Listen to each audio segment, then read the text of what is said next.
Today I'm taking a look at the Tuni espresso machine and coffee grinder kit. You can see these are in two different boxes. They also came in two different packages. So what that means is there is a potential that you might get one, but you might have to wait a little bit for the other one. For me, they both came at the same time, so that wasn't a problem. It's just one of those things you have to keep in mind. So we got a quick start guide. We have our full manual. We got a scoop and a tamper. We got our steaming nozzle. Oh, that's nice. So they actually gave us a full-on tamper, and you can see that has a nice ring pattern there on it. That's cool. So they actually gave us a frothing cup, and that has a gauge on the inside. We got our portafilter. That's saying that is a 58 millimeter, and it does come with a double shot attachment. And this is actually kind of nice. So they put a silicone pad right here on the portafilter. So that way when you go to tamper, you'll have something you can set the portafilter on so that you're not just going to be marring it up. That is a nice design choice. And I have to say this also feels like a fairly heavy-duty portafilter. We have a second filter, so if you want a single shot or a double shot, you can use whichever size you want. Oh, that's cool. And we got a little measuring cup for our grains. So that is a fairly nice looking espresso machine. I like the little red accent on there. So we got a silicone grip on here, so we're not going to be burning ourselves with the steaming wand. So what that means is we actually have two steaming wand nozzles. So this one is a 2-hole, and this one is a single hole. So you use whichever one you are more comfortable with. And those do just thread on. I have never used a 2-hole, so I'm just going to go with what I know, which is the single hole.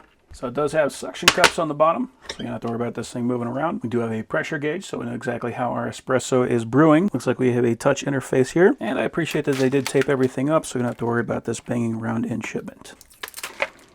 So here is our drip tray. This does have a float in it. So in the event that this gets too full, this red plunger will stick out and we'll be able to know that we need to drain it. So this just sets down. It actually covers a fairly large surface on there as well, so I do appreciate that. This does have a warning on it. Remove the red cap before using. So that is this red cap right here. Glad that they put that in there so we don't have to worry about anything getting in our espresso machine before we get it.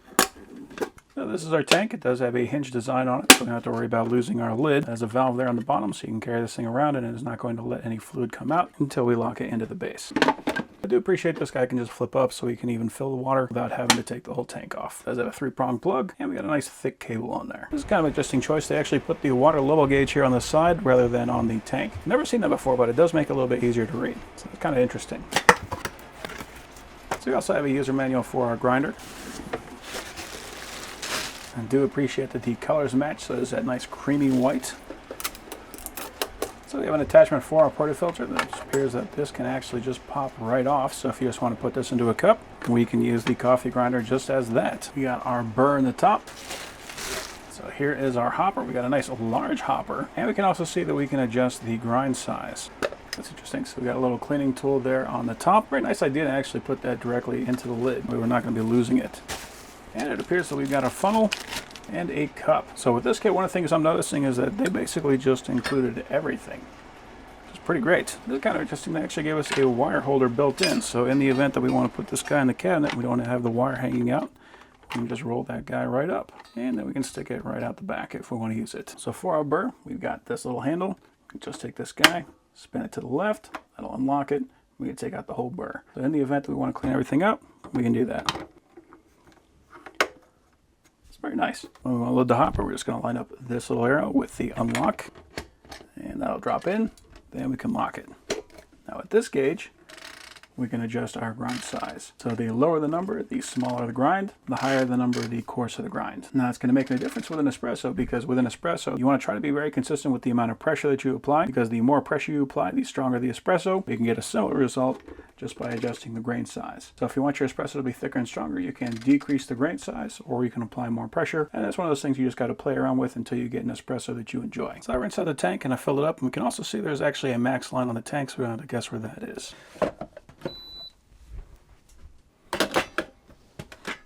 That's nice. So it's a very nice fitting portafilter.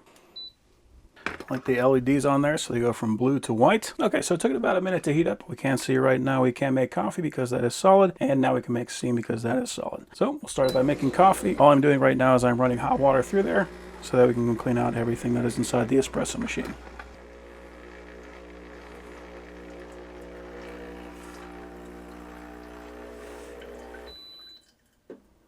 Okay, and we'll do steam as well.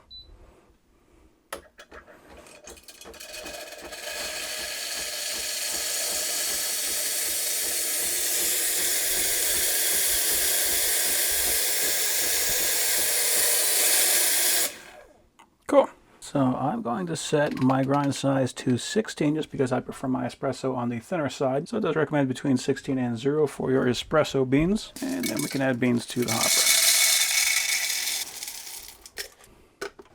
hopper. Okay, so that's nice. So the display actually appears after we plug it in. So here we can decide if we want to have cups. So we can do 2 cups up to 12 cups, or we can set time. So I'm going to start with 5 seconds. I also notice this funnel actually has little magnets on it, so it actually sticks onto our portafilter. It's kind of neat. We just hit play.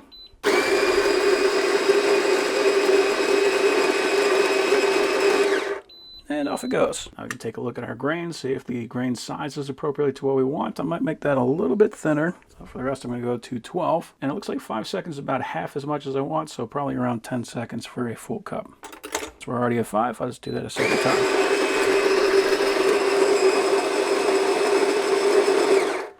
All right, maybe a little bit more than that. Just do another 5.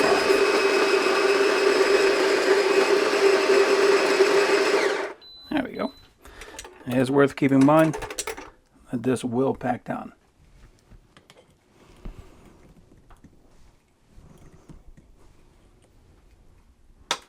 There we go. So 15 seconds looks pretty good to me.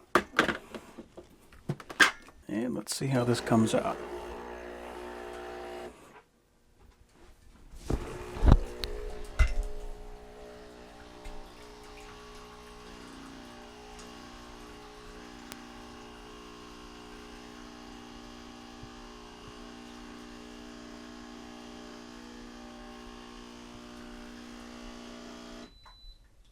But let's see how it tastes. That is actually extremely good. So let's go ahead and try the steaming wand. Everything about making an espresso is art, and steaming milk is no exception. So I'm going to start out just by making sure that there's no water in there. There we go. And then we're going to stick our nozzle into the milk and add a slight turn. So that's going to force it to swirl. You can hear it squealing, so I'm just going to inject air. So right now it sounds about good. Start squealing again, we'll just inject a little bit more air.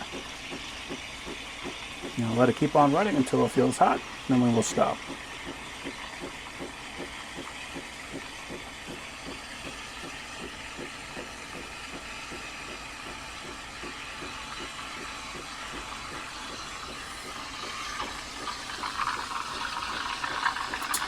Okay.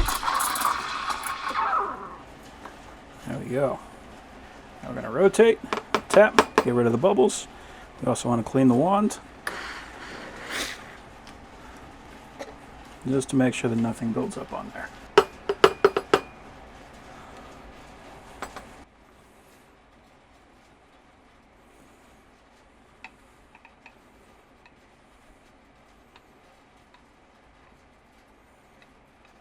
All right.